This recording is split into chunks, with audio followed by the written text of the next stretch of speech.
Hello అండి. అందరికీ నమస్తే. ఈరోజు వీడియోలో మనం వినబోయే కథ ఏంటో తెలుసుకునే ముందు, మీ అందరికి కూడా నాదొక చిన్న రిక్వెస్ట్. కొత్తగా మన ఛానల్ చూసిన వాళ్ళు తప్పకుండా ఒక లైక్ చేసి, మీ ఫ్రెండ్స్‌కి, ఫ్యామిలీ మెంబర్స్‌కి షేర్ చేయండి. అలాగే ఇలాంటి వెంటనే మంచి మంచి కథలు వినాలనుకుంటే ఛానల్‌ని వెంటనే సబ్స్క్రైబ్ చేసుకొని, పక్కన ఉన్న బెల్ ఐకాన్‌ని క్లిక్ చేయండి. మరి ఇప్పుడు లేట్ చేయకుండా కథలోకెళ్ళిపోదాం. నా పేరు సూర్య. నాకు 8 సంవత్సరాల వయసున్నప్పుడే మా అమ్మానాన్నలిద్దరూ ఓ యాక్సిడెంట్‌లో పోయారు. ఆ అమ్మానాన్నలు పోవడంతో బాబాయ్, పిన్ని వాళ్ళే నన్ను చూసుకుంటామని నన్ను వాళ్ళతో పాటు తీసుకెళ్లారు. వాళ్ళకిద్దరు పిల్లలు. ఓ పాప, బాబు. నాకన్నా ఇద్దరు 2 ఏళ్ళు చిన్నవాళ్ళు. మొదట్లో ఓ వారం 10 రోజులు నన్ను బాగానే చూసుకున్నారు. నాపై చూపించే ప్రేమలో నాకు అమ్మానాన్న లేరనే విషయాన్ని కూడా నేను మర్చిపోయాను. ఆ తర్వాత కొన్ని రోజులకు వాళ్ళ పిల్లలిద్దరిని స్కూల్లో జాయిన్ చేసి నన్ను ఇంటి పనులకి పరిమితం చేశారు. బాబాయ్ పిల్లలకి నన్ను పనివాడిని చేశారు. రోజు వాళ్ళ బ్యాగులను పూస్తూ ఇద్దరిని స్కూల్లో దించి రావాలి. మళ్ళీ మధ్యాహ్నం టిఫిన్ బాక్స్లు ఇవ్వటం, సాయంత్రం స్కూల్ నుంచి తీసుకురావడం. ఇలా వాళ్ళ పిల్లలకి సంబంధించిన పనులే కాకుండా నాతో ఇంటి చాకిరీ అంతా చేయించేవాళ్ళు.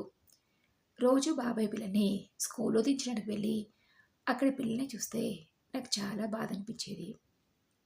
ఒకవేళ మా అమ్మానాన్నలే బ్రతికుంటే నేను కూడా అందరిలాగా స్కూల్‌కి వెళ్ళేవాడిని. బాగా చదువుకునేవాడిని కదా అనిపించేది. ఓ రోజు నేను మా బాబాయ్‌ని అడిగాను. బాబాయ్, నాకు స్కూల్‌కి వెళ్ళనుంది. నేను బాగా చదువుకుంటాను. నన్ను స్కూల్‌లో జాయిన్ చేయవా అని. అందుకైనా నీకు చదువు చెప్పించాలంటే మాటలా? వేలకు వేలు ఫీజులు ఎక్కడి నుంచి తీసుకురాను? నీకు తిండి పెట్టడం ఎక్కువ. అలాంటిది ఇంకా స్కూల్‌లో జాయిన్ చేయాలా? అని నన్ను బాగా తిట్టారు. నా పట్ల వాళ్ళ ప్రవర్తన, వాళ్ళను అనే మాటలు నన్ను బాధపెట్టినా నాది ఏమీ చేయలేని పరిస్థితి. అలా సంవత్సరం పాటు వాళ్ళు పెట్టే బాధలు భరించి ఇక వాళ్ళ మధ్య ఉండలేను. ఇంట్లో నుంచి వెళ్ళిపోయి ఏదైనా పని చేసుకొనైనా చదువుకోవాలని నిర్ణయించుకున్నాను. అలా ఓ రోజు మా బాబాయ్, పిన్ని వాళ్ళంతా ఇంట్లో లేనిది చూసి నేను ఇంట్లో నుంచి వెళ్ళిపోయాను. ఎక్కడికి వెళ్ళాలో తెలీదు. చేతిలో డబ్బు లేదు. ఏం చేయాలో అర్థం కాక ఎక్కడికైనా వెళ్ళిపోవాలని రైల్వే స్టేషన్‌కి వెళ్ళాను. నేనున్న ప్లాట్‌ఫామ్ మీద ఒక ట్రైన్ ఆగి కనిపించింది. ఆ ట్రైన్ ఎక్కడికి వెళ్తుందో తెలీదు. టికెట్ లేకుండా ట్రైన్ ఎక్కనిస్తారో లేదో అని భయపడుతూ ఏదైతే అదే కానివ్వు అని ధైర్యంగా ట్రైన్ ఎక్కాను. కొద్దిసేపు నా ప్రయాణం బాగానే సాగినా ఓ 2 స్టేషన్లు దాటిన తర్వాత టికెట్ కలెక్టర్ కనిపించాడు. అందరి దగ్గర టికెట్స్ చెక్ చేస్తూ నాకు దగ్గరగా వస్తుండటంతో నాకు టికెట్ లేదని ఎలా చెప్పాలో ఏమని భయపడ్డాను. కాసేపట్లో నా దగ్గరకొచ్చి, బాబు, నీ టికెట్ ఎక్కడా అని అడగకుండా, ఈ బాబు ఎవరు బాబు అడిగాడు. అక్కడ ఉన్నవాళ్ళు, ఎవరు మా బాబేనండి అని చెప్పకపోవడంతో నన్ను అడిగాడు, బాబు, మీ అమ్మ వాళ్ళు ఎక్కడ కూర్చున్నారు అని. అందుకు నేను ఎలాంటి సమాధానం చెప్పకపోవడంతో, బాబు, నిన్నే అడిగేది అని కాస్త గట్టిగానే అడిగాడు. అందుకు నేను భయపడి, నేనొక్కడినే ట్రైన్ ఎక్కానండి అని చెప్పాను. సరే అయితే నీ టికెట్ చూపించు అడిగాడు. అందుకు నేను లేదండి అని వణుకుతున్న గొంతుతో చెప్పాను. నా మాటలకు టికెట్ కలెక్టర్, ఏంటి, టికెట్ కొనకుండా ట్రైన్ ఎక్కావా అడిగాడు. అవునండి, టికెట్ కొనలేదు. నా దగ్గర అంత డబ్బు లేదు అన్నాను. మరి ట్రైన్ ఎందుకు ఎక్కావు? అసలు ఎక్కడికి వెళ్తున్నావు అడిగాడు. అందుకు నేను తెలీదండి అనడంతో ఆయనకి నా మీద కోపం వచ్చి, తిక్క తిక్కగా ఉందా? టికెట్ లేదంటున్నావు, ఒక్కడివే వచ్చానంటున్నావు, ఎక్కడికి వెళ్ళాలంటే తెలీదు అంటున్నావు అన్నాడు. అవునండి, నాకెక్కడికి వెళ్ళాలో తెలీదు అని నాకెవరూ లేరండి, మా అమ్మ నాన్న చనిపోయారు అని చెప్పాను. అందుకైనా చూడు బాబు, చిన్నపిల్లల ఒంటరిగా ప్రయాణం చేయడం అంత మంచిది కాదు. నెక్స్ట్ స్టేషన్లో దిగి నేను చెప్పిన వాళ్ళతో వెళ్ళు అన్నాడు. కాదంటే ఆయన ఏమంటాడో ఏమోనని అందుకు నేను సరే అన్నాను. 20 నిమిషాల్లో నెక్స్ట్ స్టేషన్ వచ్చింది. అంతకుముందే నా గురించి టికెట్ కలెక్టర్ పోలీస్ స్టేషన్లో చెప్పాడో ఏమో. ఇద్దరు కానిస్టేబుల్స్ నేను కూర్చున్న బోగీలోకి వచ్చి, నువ్వేనా టికెట్ లేకుండా ప్రయాణం చేస్తున్నది అడిగారు. అవునండి అన్నాను. మాతో రా అన్నారు. టికెట్ కొనకుండా ప్రయాణం చేసినందుకు ఒకవేళ నన్ను వాళ్ళు జైల్లో కానీ పెడతారో ఏమో అని భయపడుతూ వాళ్ళ వెంట నడిచాను. అక్కడ ఎస్ఐ గారు, "ఎవరు బాబు, ఎక్కడికి వెళ్తున్నావు?" అడిగాడు. పిన్ని బాబాయ్ వాళ్ళ ఇంట్లో నుంచి పారిపోయి వస్తున్నానంటే మళ్ళీ నన్ను ఎక్కడ తిరిగి వాళ్ళ ఇంటికే పంపిస్తారన్న భయంతో మా అమ్మ నాన్న చనిపోయారండి. నాకెవరూ లేరు. ఎక్కడికి వెళ్ళాలో తెలియక ఈ ట్రైన్ ఎక్కానండి అని చెప్పాను. అందుకైనా, అయ్యో అలాగా అని కానిస్టేబుల్ని పిలిచి, ఈ అబ్బాయికి తినడానికి ఏమైనా పెట్టించి ఎక్కడికో తీసుకెళ్ళి దించిరా అన్నాడు. నాకు సరిగా వినపలేదు. ఎస్ఐ గారు చెప్పినట్టే కానిస్టేబుల్ నాకు భోజనం పెట్టించి నా వెంట రాని జీప్ చూపించి అందులో కూర్చోమన్నారు. అలా ఓ గంట ప్రయాణం చేశాక జీప్ దిగమన్నారు. సరేనన్నాను. నన్ను ఎక్కడికి తీసుకొచ్చారో ఏమన్నా భయపడ్డాను. ఆ తర్వాత లోపలికి వెళ్ళాక తెలిసింది అది తల్లిదండ్రులు లేని పిల్లలుండే ఆశ్రమం అని. నన్ను తీసుకొచ్చిన కానిస్టేబుల్ అక్కడి వాళ్ళతో ఏదో మాట్లాడి ఒక ఫామ్ నింపి, నువ్వు ఇక మీదట ఇక్కడే ఉండబోతున్నావు అని చెప్పి నన్ను లోపలికి వెళ్ళమన్నాడు. సరే అని తలాడించాను. అక్కడ చేరిన 2-3 రోజుల దాకా అంతా కొత్తగా అనిపించిన తర్వాత తర్వాత అక్కడి వాతావరణం, అక్కడి మనుషులు బాగా అలవాటయ్యారు. మా అందరికీ మంచి భోజనం, చదువు, దాంతోపాటు క్రమశిక్షణ కూడా నేర్పించేవారు. రోజు ఎవరో ఒకరు వాళ్ళ పుట్టినరోజునో లేదా వాళ్ళ తల్లిదండ్రులు చనిపోయిన రోజునో మా దగ్గరకు వచ్చి పండ్లు, బట్టలు ఏదో ఒకటి పంచిపెడుతూ, అలా వచ్చిన వాళ్ళు మాతో మాట్లాడినప్పుడు ఎవరో ఆత్మీయులు పలకించిన అనుభూతి కలిగేది. అలా చిన్నప్పటి నుంచి చదువు మీద నాకున్న ఆసక్తితో బాగా చదువుకునేవాడిని. ప్రతి క్లాస్లో నాకు మంచి మార్కులు రావడం చూసి అక్కడి వాళ్ళంతా నన్ను బాగా మెచ్చుకునేవాళ్ళు. ఇలాగే బాగా చదువుకుంటే గొప్పవాడివి అవుతావు అనేవారు మా ట్రస్ట్ మేనేజర్. ఆయన మాటలు నా చెవిలో ఇంకా మారు మ్రోగుతూనే ఉన్నాయి. అలా ఇంటర్ వరకు అక్కడే చదివిన నేను ఇంటర్ పూర్తయ్యాక ఎలాగైనా కష్టపడి బాగా చదువుకుని ఐఐటీలో సీట్ సంపాదించాలన్న కలను నిజం చేసుకున్నాను. ఇంటర్ పూర్తయ్యాక ఇండియన్ ఇన్స్టిట్యూట్ ఆఫ్ టెక్నాలజీ ఖరగ్పూర్లో నాకు సీట్ వచ్చింది. మా సంస్థ వాళ్ళే నన్ను అక్కడికి పంపించారు. నేను అక్కడ జాయిన్ అయిన మొదటి రోజే సీను అని నాకు ఫ్రెండ్ పరిచయం అయ్యాడు. వాడు నేనిద్దరం కంప్యూటర్ సైన్స్ కోర్స్ తీసుకున్నాం. మాది క్లాసులు మాత్రమే కాదు, రూములు కూడా ఒకటే. వాడిది హైదరాబాద్. వాళ్ళ అమ్మ నాన్నలకి వాడు ఒక్కడే కొడుకట. వాడిని వదిలి ఉండటం వాళ్ళకి చాలా కష్టమని నాతో చెప్పి బాధపడ్డాడు. నా కోసం అలా బాధపడే వాళ్ళు ఎవరూ లేనందుకు నాకు చాలా బాధగానే అనిపించింది. వాడు నాలాగే పట్టుదలతో చదువుకునేవాడు. మా ఇద్దరికీ పరిచయం అయ్యాక వాడిని చూసి నేను, నన్ను చూసి వాడు పోటీపడి మరీ చదువుకుంటుండేవాళ్ళం. అలా మేము ఇంజనీరింగ్ మొదటి సంవత్సరంలో ఉన్నప్పుడు కాలేజీకి 10 రోజులు సెలవులు వచ్చాయి. శ్రీను వాళ్ళ ఇంటికి వెళ్తూ, ఒరే సూర్య, నువ్వెక్కడికి వెళ్తున్నావు అడిగాడు. అందుకు నేను, నాకెవరున్నారని వెళ్ళటానికి అన్నాను. అందుకు శ్రీను, సారీరా, నేను మర్చిపోయాను. అయినా నీకెవరూ లేకపోవడం ఏంటి? నేను లేనా? నువ్వు నాతో పాటు మా ఇంటికి వచ్చే, సరదాగా హైదరాబాద్ అంతా చుట్టేసొద్దాం. లేదురా, నువ్వెళ్ళు, అనవసరంగా నా వల్ల నీకెందుకు ఇబ్బంది అని అన్నా కూడా వినకుండా నువ్వు నాతో పాటు రావాల్సిందే అని పట్టుబట్టి నన్ను వాడి వెంట వాడింటికి తీసుకెళ్ళాడు. వాళ్ళ అమ్మాళ్ళకి శ్రీను నా గురించి అంతా చెప్పాడు.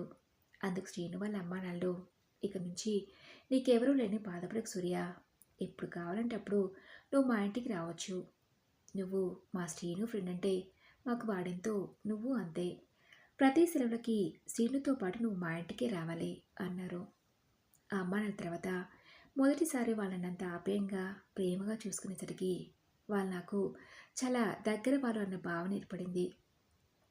అక్కడ ఉన్న 10 రోజులు నాకు సమయమే తెలియలేదు. వాళ్ళందరితో నేను సొంత మనిషిలా కలిసిపోయాను. శ్రీను అన్నట్టే వాళ్ళ అమ్మానాలతో హైదరాబాద్ అంతా చుట్టేసి వచ్చాం. చూస్తుండగానే 10 రోజులు గడిచి మా కాలేజీ సెలవులు అయిపోవడంతో తిరిగి కాలేజీకి బయలుదేరాం. అక్కడి నుంచి వస్తుంటే శ్రీను వాళ్ళ అమ్మ అన్నపూర్ణ గారు చెప్పింది, సూర్య, మళ్ళీ కాలేజీ సెలవుకి నువ్వు ఇక్కడికే రావాలి, మర్చిపోతూ అని. అందుకు నేను సరే అంటే తప్పకుండా వస్తానన్నాను. అలా చూస్తుండగానే 4 సంవత్సరాలు గడిచి మా ఇంజనీరింగ్ పూర్తయింది. క్యాంపస్ రిక్రూట్మెంట్లో మా ఇద్దరికి హైదరాబాద్లో మంచి ఉద్యోగాలు వచ్చాయి. నేను వెంటనే జాయిన్ అయిపోయాను. కానీ శ్రీను మాత్రం అమెరికాకు వెళ్ళి ఎంబీఏ చేయాలనుకుంటున్నానని చెప్పాడు. అందుకు అమ్మాయిలు ఒప్పుకోలేదు. వచ్చింది మంచి ఉద్యోగం, ఇక్కడే ఉండిపోరా, నువ్వంత దూరం వెళ్తే మేము ఉండలేం అన్నారు. అయినా వాడు వినలేదు. 2 సంవత్సరాలే కదా నాన్న, చూస్తుండగానే గడిచిపోతాయి అని బ్రతిమిలాడాడు. వాడి ఇష్టాన్ని కాదనలేక వాళ్ళందుకు సరే అనటంతో ఓ నెల రోజుల్లోనే ఏర్పాట్లన్నీ పూర్తయి సీను ఎంఏ చేయడానికి అమెరికాకు వెళ్ళిపోయాడు. నేను ఉద్యోగంలో చేరాను. నేను పనిచేసే ఆఫీస్కి శ్రీను వాళ్ళ ఇంటికి 2 గంటల ప్రయాణం. శ్రీను ఎలాగో లేడు. కనీసం నువ్వైనా అప్పుడప్పుడు వచ్చి మమ్మల్ని పలకరించి వెళ్ళు బాబు అన్నారు అన్నపూర్ణ ఆంటీ. ఆవిడ చెప్పినట్టుగానే వీలైనప్పుడల్లా శ్రీను వాళ్ళ ఇంటికి వెళ్ళి వస్తుండేవాడిని. అలా నేను ఉద్యోగంలో చేరిన నెల రోజులకి నాకు జీతం వచ్చింది. ఆ డబ్బులను నన్ను ఆదరించి అన్నం పెట్టి చదువు చెప్పించిన ట్రస్ట్కి ఇవ్వాలనుకున్నాను. చాలా కాలం తర్వాత వెళ్ళడంతో అక్కడి వాళ్ళందరూ నన్ను ఆప్యాయంగా పలకరించారు. మీరందరూ కూడా సూర్య అన్నయ్యలాగా బాగా చదువుకొని గొప్పవాళ్ళు కావాలి అని పిల్లలందరికీ నన్ను మా ట్రస్ట్ మేనేజర్ గారు పరిచయం చేశారు. అందుకు పిల్లలందరూ సరే అన్నారు. పిల్లలందరికీ బట్టలు కొనివ్వమని, అలాగే ఓ 50,000 రూపాయలను ట్రస్ట్ డెవలప్మెంట్కి వాడాల్సిందిగా చెప్పాను. అందుకు వాళ్ళు చాలా సంతోషించారు. అలా నాకు వీలైనప్పుడల్లా అక్కడ ఒక దగ్గరికి కాకుండా ఆ చుట్టుపక్కల ఉన్న అనాథ పిల్లల ఆశ్రమాలకు, వృద్ధాశ్రమాలకు వెళ్ళి నాకు చేతనైనంత సహాయం చేయటం అలవాటుగా మార్చుకున్నాను. చాలా రోజులైందని ఓసారి శ్రీను వాళ్ళ అమ్మాయిని చూసిద్దామని వెళ్ళాను. నన్ను చూసి అన్నపూర్ణ ఆంటీ ఎప్పట్లాగే ఆప్యాయంగా పలకరించి, శ్రీను లేడు కాబట్టి నువ్వు ఇక్కడ రావేమో అనుకున్నాను సూర్య అంది. అందుకు నేను, శ్రీను లేకపోతే ఏంటంటే మిమ్మల్ని చూడటానికి వస్తానని చెప్పాను కదా, నాకు వీడినప్పుడల్లా ఇలాగే వచ్చి వెళ్తుంటానండి అని చెప్పాను. అందుకు శ్రీను వాళ్ళ అమ్మ నాన్న సంతోషించి, ఇంకేంటి సూర్య, ఉద్యోగం వచ్చింది, మంచి జీతం, మరి పెళ్ళెప్పుడు చేసుకుంటున్నావు అడిగారు. శ్రీను వాళ్ళ నాన్న జయచంద్ర అంకుల్. అందుకు నేనేమీ మాట్లాడకుండా సిగ్గుపడుతున్నట్టు అనిపించడంతో, అబ్బో సూర్యకి అప్పుడే పెళ్ళికలు వచ్చిందే అంది అన్నపూర్ణ ఆంటీ. అలా ఓ 2 సంవత్సరాలు గడిచాక నాతో పాటు మా ఆఫీస్లో పనిచేసే భూమి అనే అమ్మాయిని ఇష్టపడి పెద్దల అంగీకారంతో పెళ్లి చేసుకున్నాను. శ్రీను అమెరికాకి వెళ్ళి 3 సంవత్సరాలైంది. ఎప్పుడైనా ఫోన్ చేసినప్పుడు ఇండియాకి ఎప్పుడు వస్తున్నావురా శ్రీను అంటే ఎంఎస్ అయిన వెంటనే అనేవాడు. అలా వాడు వెళ్ళి 3 సంవత్సరాలైనా ఇండియాకి తిరిగి రాలేదు. ఓసారి నేను ఫోన్ చేసినప్పుడు చెప్పాడు శ్రీను, ఇక్కడే ఓ మంచి ఉద్యోగం రావడంతో చేరిపోయిన సూర్య అని. మరి అంకుల్ ఆంటీ ఏమన్నారు అడిగాను. వాళ్ళకి నేను 3 సంవత్సరాలుగా దూరంగా ఉంటున్నాను కదా, అలవాటైంది, ఇక మీదట కూడా అలాగే ఉంటారన్నాడు. అలా వాడికి అమెరికాలో ఉద్యోగం వచ్చిన 2 సంవత్సరాలకి ఇండియాకి వచ్చినప్పుడు పెళ్లి చేసుకుని తన భార్యను కూడా అమెరికాకి తీసుకెళ్లాడు. అలా 6 సంవత్సరాలు గడిచాయి. మధ్యలో నా భార్యతో వెళ్ళి ఆ ఆంటీ అంకుల్ని కలిసి వస్తుండేవాడిని. నాకు నెలలో వచ్చే జీతంతో ఎంతో కొంత అనాథలకు ఖర్చు పెడుతూనే ఉన్నాను. అలా కొన్ని రోజులు గడిచాక ఉన్నట్టుండి జయచంద్ర అంకుల్కి హార్ట్ అటాక్ వచ్చిందని ఫోన్ వస్తే వెళ్ళాను. ఆ పక్కనున్న వాళ్ళ సాయంతో ఆంటీ అంకుల్ని హాస్పిటల్లో చేర్చిన ఫలితం లేకపోయింది. అప్పటికే ఆయనే చనిపోయారని చెప్పడంతో శ్రీనుకు ఫోన్ చేసి విషయం చెప్పాను. వారు రావడానికి ఎంత లేదన్నా 3-4 రోజుల సమయం పడుతుందని, నాన్న బాడీని ఫ్రీజర్లో పెట్టి ఏర్పాటు చేయమని చెప్పాడు. అలా అమెరికా నుంచి శ్రీను కుటుంబం అంతా వచ్చాక జయచంద్ర అంకుల్ అంత్యక్రియలు పూర్తయ్యాయి. ఆ తర్వాత శ్రీను వాళ్ళ అమ్మని తనతో అమెరికాకి తీసుకెళ్తాని ఎంతడైనా తను వెళ్ళని మొండికేసింది. ఆ ఆంటీ వెళ్ళని అనడంతో చేసేదేమీ లేక శ్రీను తన భార్యను తీసుకుని తిరిగి అమెరికాకి వెళ్ళిపోయాడు. ఆ తర్వాత నాకు పాప పుట్టడం, ఆఫీస్లో పని ఒత్తిడి కారణంగా 6 నెలలుగా అన్నపూర్ణ ఆంటీని కలవడానికి వెళ్ళలేకపోయాను. ఓ రోజు మా పాప ఫస్ట్ బర్త్డేకి దగ్గరలో ఉన్న వృద్ధాశ్రమంలో పండ్లు బట్టలు పంచడానికి వెళ్ళి అక్కడ అన్నపూర్ణ ఆంటీని చూసి షాక్ అయ్యాను. ఇక్కడ ఆంటీ ఎందుకుంది అనుకుని తన దగ్గరికి వెళ్ళి ఆంటీ అని పిలిచాను. ఆ ఆంటీ అక్కడ చూసి, సూర్య ఎలా ఉన్నా బాబు, నువ్వేంటి ఇక్కడ అడిగింది. నా సంగతి పక్కన పెట్టిన ఆంటీ, మీరేంటి ఇక్కడ అడిగాను. అందులో తను ఏం మాట్లాడకుండా మౌనంగా ఉండిపోయింది. మిమ్మల్ని ఆంటీ, మీరేంటి ఇక్కడ ఉన్నారు అడిగాను. ఆయన పోయిన తర్వాత ఒంటరిగా ఆ ఇంట్లో ఉండలేకపోయాను సూర్య. ఎన్ని సౌకర్యాలున్నా ఏదో వెళ్తి, అందుకే బంధువుల సహాయంతో ఇక్కడ చేరిపోయాను అని చెప్పింది. మరి ఈ విషయం శ్రీనుకు చెప్పారా అడిగాను. లేదు సూర్య, అందుకు వాడు ఒప్పుకోకపోవచ్చు. నా వల్ల వాడి భవిష్యత్తును పాడు చేయటం ఇష్టం లేక ఇలా నిర్ణయం తీసుకున్నానంది. ఇక్కడ చేరే ముందు నాకైనా ఒక మాట చెప్పాలని అనిపించలేదా ఆంటీ అడిగాను. నా ప్రశ్నకు తన నుంచి ఎలాంటి సమాధానం రాలేదు. ఆంటీ, ఈరోజు మా పాప పుట్టినరోజు. నిజానికి ఇక్కడ ఈ పని ముగించుకొని మీ దగ్గరికి వద్దామనుకున్నాను. అప్పుడెప్పుడో 3 ఏళ్ల వయసున్నప్పుడు చూపించాను మీకు. ఆఫీస్లో పని ఒత్తిడి కారణంగా ఈ మధ్య మీ దగ్గర రావడానికి అస్సలు కుదరలేదా ఆంటీ అన్నాను. మరేం పర్వాలేదు సూర్య అంది అన్నపూర్ణ ఆంటీ. ఆంటీ అలాంటి పరిస్థితిలో చూసి అక్కడ ఎక్కువసేపు ఉండాలనిపించక బయటకొచ్చి శ్రీనుకు ఫోన్ చేసి విషయం చెప్పాను. అందుకు వాడు, అదేంట్రా అమ్మ అలా చేయలేవంటే, నేను అమెరికాకి రమ్మని ఎంత అడిగినా రానని మొండికేసింది. అందుకే అమ్మకి ఎలాంటి ఇబ్బంది లేకుండా అక్కడ ఉండటానికి అన్ని సౌకర్యాలు కల్పించాను.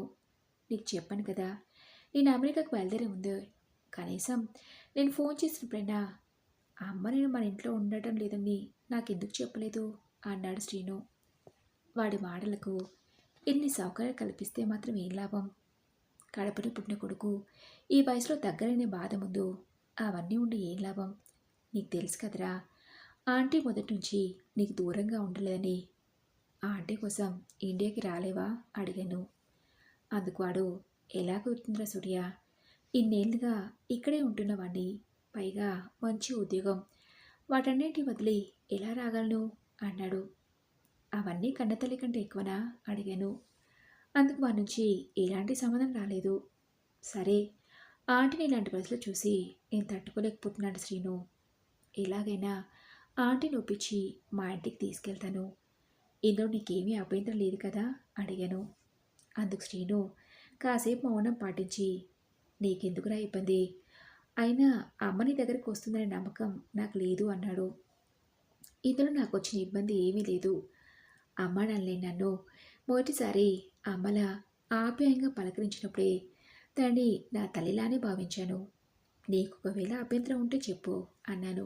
అందుకు శ్రీను నాకు ఎలాంటి అభ్యంతరం లేదని అనటంతో ముందు నా భార్యతో మాట్లాడి, అందుకు తను సరే అనటంతో ఆంటీతో మాట్లాడి మాతో పాటు ఉండడానికి ఒప్పించాను. చిన్నప్పుడే అమ్మాళ్ళ ప్రేమకు దూరమైన నేను ఆంటీలో తిరిగి నా తల్లిని చూసుకోగలుగుతున్నాను. మరి ఇదండి రోజు కథ. ఈ కథపై మీ విలువైన అభిప్రాయాన్ని నాతో కామెంట్ బాక్స్లో షేర్ చేసుకోండి. అలాగే ఈ కథ మీకు నచ్చింది అనుకుంటున్నాను. నచ్చితే తప్పకుండా ఒక లైక్ చేసి మీ ఫ్రెండ్స్కి, ఫ్యామిలీ మెంబర్స్కి షేర్ చేయండి. అలాగే ఇలాంటి మరెన్నో మంచి మంచి కథలు అనుకుంటే ఛానల్ వెంటనే సబ్స్క్రైబ్ చేసుకుని పక్కన ఉన్న బెల్ ఐకాన్ని క్లిక్ చేయండి. నెక్స్ట్ వీడియోలో మరొక మంచి కథతో కలుసుకుందాం. Thank you for listening.